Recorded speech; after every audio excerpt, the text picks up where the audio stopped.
I'm beginning to question the abundance of these funhouse fires. Are these play places in reality fatal fire hazards, or is there something more under the surface? Regardless, I want to talk yet again about another funhouse that went up in flames on April 24th, 2017. Similar to the Rainbow Funhouse, the Blackpool Funhouse, and JT's Fun Zone, there is no unequivocal evidence for why or how this fire started. Investigations by local authorities in Mercer's Row, Cambridge, where the Funky Funhouse was located, showed that the fire was started deliberately.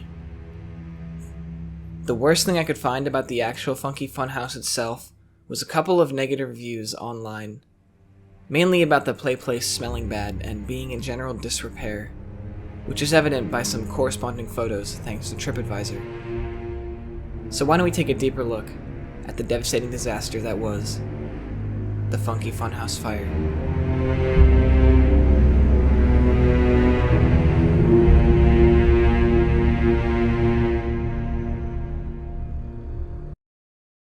Before we begin, I'd like to take a second to talk about this video's sponsor, Surfshark VPN. While funhouses are intentionally designed for safe play, the internet is not. In fact, those who venture off most mainstream websites will quickly realize that the internet is actually quite a dangerous place.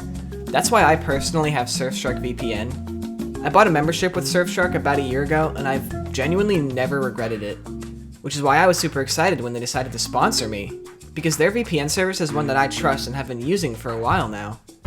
As you may know, I hold live stream competitions. In order for me to host these events, I have to click on a lot of links, which actually puts me at more risk than you might think. If you didn't know, links can be secretly hidden as IP grabbers that can easily steal your information. With Surfshark, I'm able to connect to a virtual private network that generates an entirely new IP address for me, providing me with the safety for my personal information. Not only that, but all my data and internet browsing is completely wiped once I disconnect from the VPN, with no logging at all. Not to mention with Surfshark, you can basically connect to any country in the world. I just choose the fastest connection personally. Right now, Surfshark is offering 83% off as well as 3 whole additional months for free. All you have to do is check out the link in the description. And thank you once again, Surfshark, for sponsoring this video. See how devastating the scene in this photo is? Just about everything you can see here was on fire. According to a news source at the time, the fire destroyed the soft play area, cafe, and nursery. The partition that reads Party Pod 5 is clearly legible, and the tables and chairs don't really look that burnt up.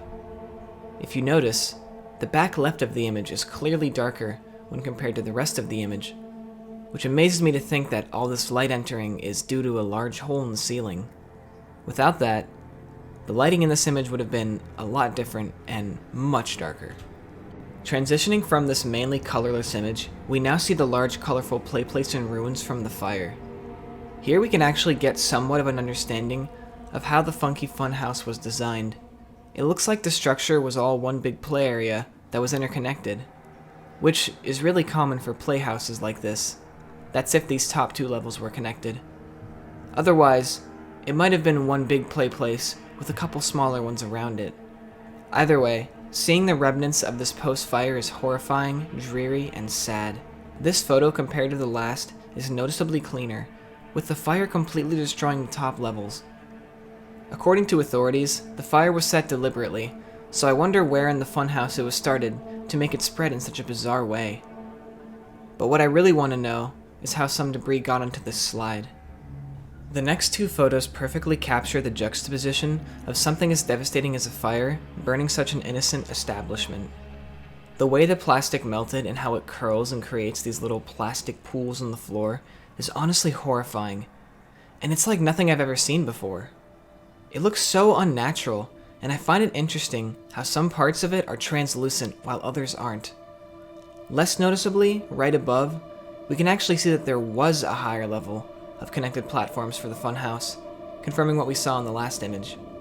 There's also some type of sports play arena and a multi-slide to the right. This photo shows another shot of the melted plastic. This pink and yellow goop dripped down a structure beam here in the foreground, but if you look around in the rest of the photo, you'll quickly notice that it's melted everywhere. There's more up on the ceiling, the third platform, and it's just generally hanging off the objects.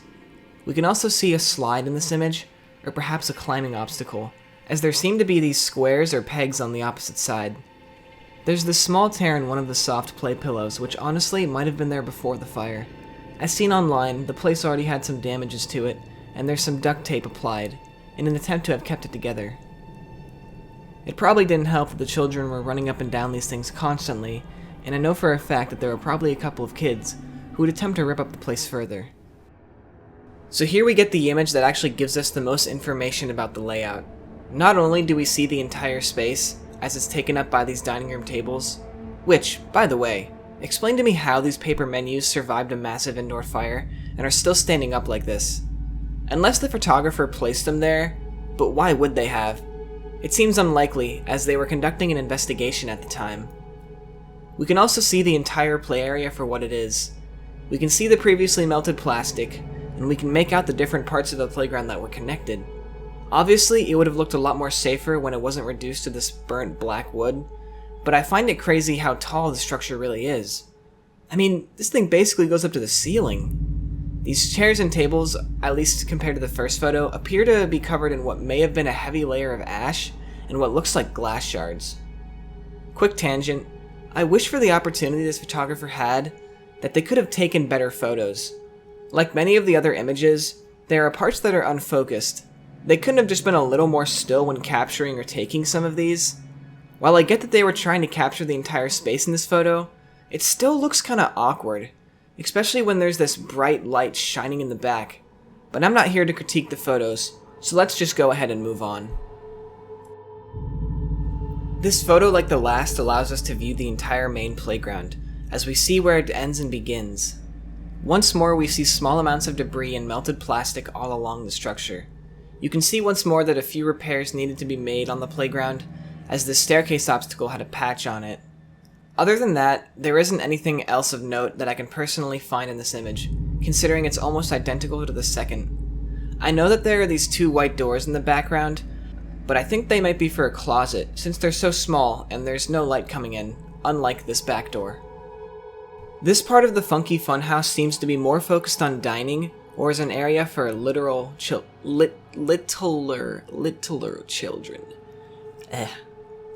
As we can see, only a smaller playground in the background, along with some more tables.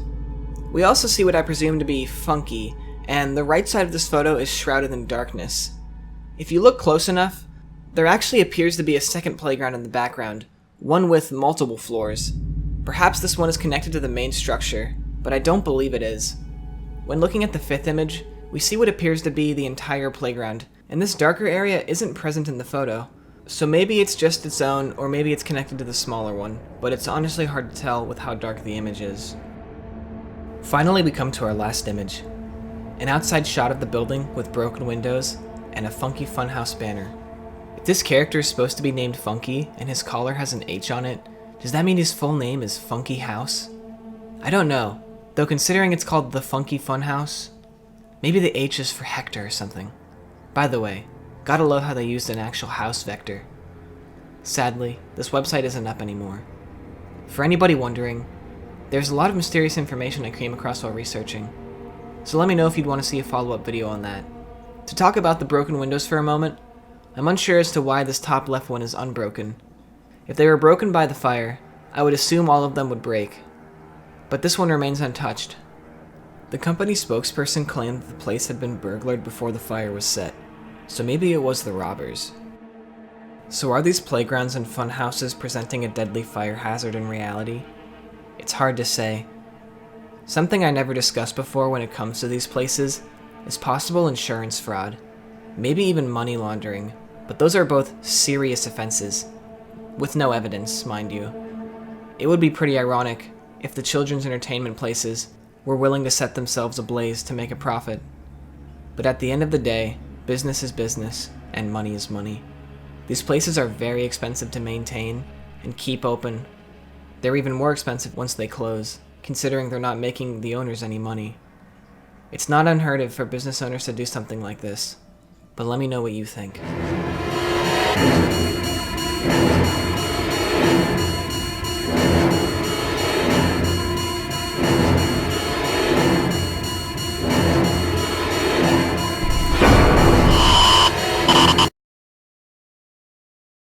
So I know it's been a while since my last video, but I wanted to thank you for being patient, and thank you for making it this far into the video, if you've made it this far. It's definitely been a while, and I've missed it, but it's good to make another classic Liminal Space video, and I can't wait to see what you all have to say. Again, if you want to see a follow-up video on this place, I have more than enough information. Trust me, it goes a lot deeper than you think. As always, thank you for watching, and take care.